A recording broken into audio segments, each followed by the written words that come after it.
상상해보세요. 하얀 거품이 10층 건물만큼 높아진 파도가 해안가에 부딪히는 모습을요. 이게 우리가 머릿속으로 그리는 쓰나미의 모습이긴 하지만 과연 실제로도 그럴까요? 만약 그렇다면 왜 용감무쌍한 서퍼들은 이 커다란 파도를 타지 않을까요? 정복해볼 만한 큰 파도 아닌가요? 고소공포증 때문일까요? 속도가 너무 빨라서일까요? 아니면 목숨이 더 중요해서일까요? 쓰나미가 해안가에 부딪혀서 거리를 온통 물바다로 만들 때 빌딩에 내동댕이 쳐지고 싶지 않아서요? 하지만 서퍼들은 용감무쌍한 사람들이잖아요. 게다가 바람을 가르며 아파트 10층에 있는 자기 집까지 쓰나미를 타고 간다면 멋지지 않겠어요? 외출할 때 잊지 말고 창문을 열어둬야겠지만요. 좀 진지해져 보죠. 사람들이 가진 쓰나미에 대한 이미지는 어디에서 오는 걸까요? 네, 바로 영화입니다. 모든 재난 영화들이 쓰나미를 거대한 파도처럼 표현합니다. 재미있는 여름용 서퍼 영화에 나올 법한 파도를 크기만 키워놓은 것 같아요. 아, 청회색 필터도 잊으면 안 되죠. 자, 됐어요. 우리의 재난 쓰나미 블록버스터가 완성됐습니다. 이제 나머지 디테일은 감독님과 스태프들에게 맡기도록 하죠.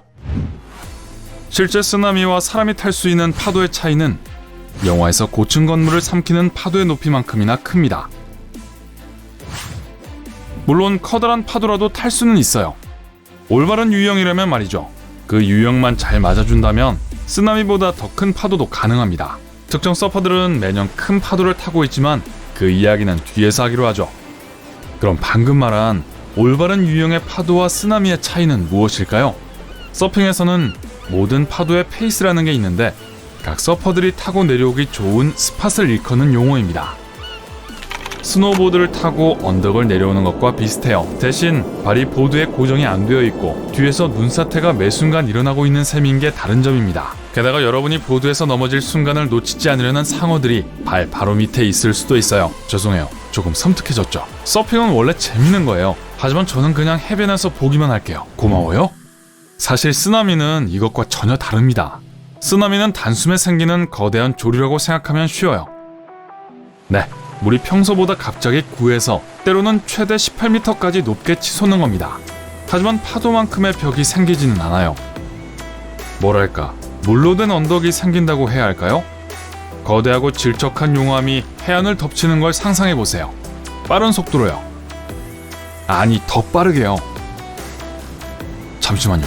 아까 말한 상어 이야기보다 더 소름 끼치네요. 방금 건 잊어주세요.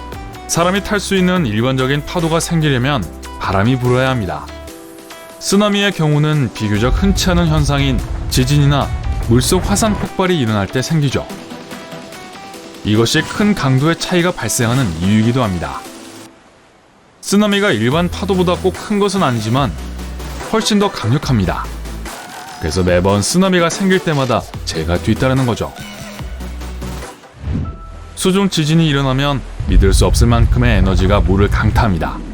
여기서 발생한 에너지는 분명 어딘가로는 향하게 되는데 바로 그 어딘가가 쓰나미로 형성되어 도착하게 되는 해안가입니다. 사실 다음에 설거지를 하게 되면 재미로 작은 쓰나미를 직접 만들어 볼 수도 있어요. 손을 물에 담근 상태에서 살짝만이라도 위아래로 움직여 보세요. 표면에 물결이 일어나는 걸 볼 수 있을 거예요. 지진이 나면 바다에서 이와 같은 현상이 일어나는 겁니다. 훨씬 더 큰 스케일로요. 쓰나미는 바다에서 이동할 때 엄청난 가속이 붙는데 최대 시속 320km까지 증가합니다. 그럼 쓰나미가 공기를 가르는 화살의 속도로 무틀 덮치는 걸까요? 엄청난 파도 때문에 양볼이 바람에 펄럭일 만큼요? 사실을 말하자면 해안에 부딪힐 때의 속도가 그 정도로 빠르지는 않습니다. 해안 근처는 해저가 비교적 높아지기 때문에 돌진하면서 마주하는 여러 장애물 탓에 에너지를 잃게 됩니다. 그래서 그 파도를 타고 여러분이 10층 높이의 아파트 창문으로 들어가게 되면 그 속도는 대략 시속 50km밖에 되지 않아요.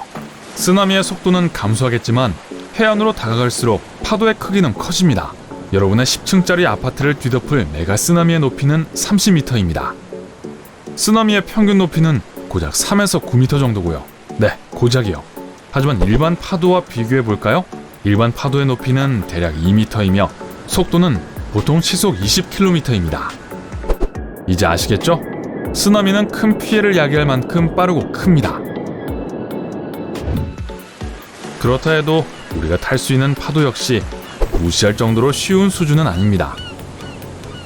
상당히 위험할 수 있어요. 쓰나미처럼 바람이 동반된 파도는 해안가 근처의 물 및 장애물에 부딪히면 높게 형성됩니다. 서퍼들에게 위험한 것은 해령이나 산호초 같은 물속 장애물인데요. 이때 서퍼들이 버티지 못하면 날카로운 암초가 있는 깊은 물속으로 끌려 들어가게 됩니다.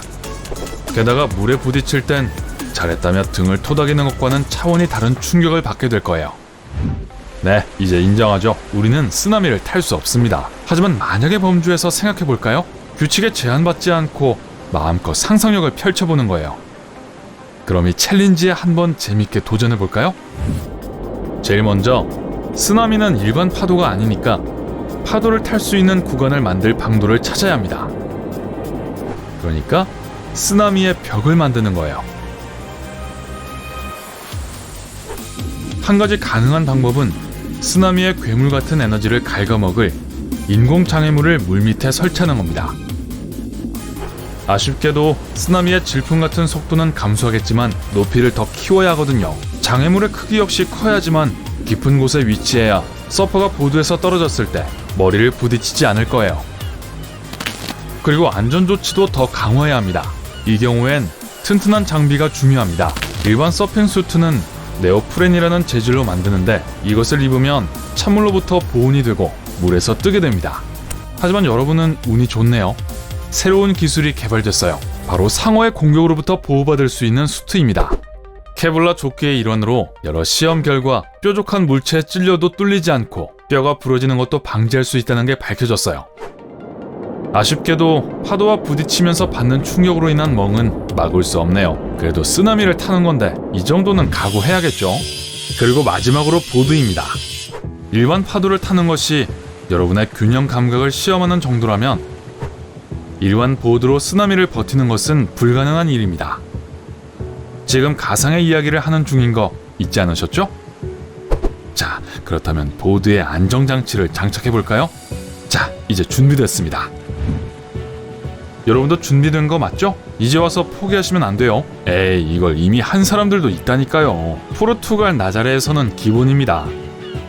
물론 쓰나미를 타는 건 아니죠. 하지만 큰 파도를 타는 프로서퍼들은 매년 나자레의 너울을 정복하러 갑니다. 여러분이 탈 이 9m짜리 쓰나미는 인간이 여태 탔던 가장 큰 파도에 비해서 하루 강아지 정도입니다. 가장 큰 파도는 자그마치 24m로 전봇대보다 2배는 더 높았어요. 브라질의 프로서퍼인 호드리고 코샤가 이 기록을 2017년에 세웠습니다. 마야 가비에라는 2018년 여성 기록인 20m 높이 파도를 탔고요. 하지만 전 이 이상의 기록도 가능하다고 봅니다. 왜냐하면 나자레에선 때때로 30m짜리 파도도 있으니까요. 나자레의 파도가 유독 큰 이유는 이 깊은 바다바닥에서 찾을 수 있습니다. 이곳엔 유럽에서 가장 큰 수중 협곡이 있습니다. 협곡의 길이는 230km인데다가 5km 깊이의 틈에서 퍼올려진 커다란 지진 에너지가 큰 파도를 만들어 해안에 도착하게 됩니다.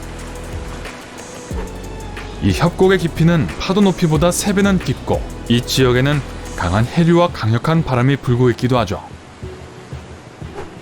그러니 큰 도전을 감수하고픈 서퍼들에게는 완벽한 폭풍이 아니겠어요?